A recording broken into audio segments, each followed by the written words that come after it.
Masak enak iki mak ning arek masak gori guys karo tolo ya to.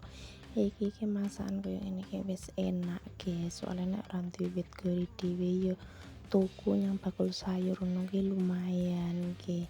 Nek alam lumrahe nek badur-badur kuwi nek goro dimasak karo balungan terus lomboke titik ngono guys, tapi ora nek karo maning.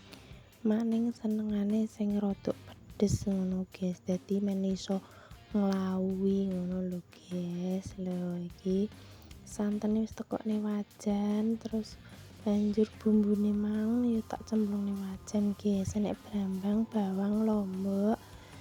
Tapi nek makning senengane digoreng dhisik ya to, aja lali kei gula dong salam moto.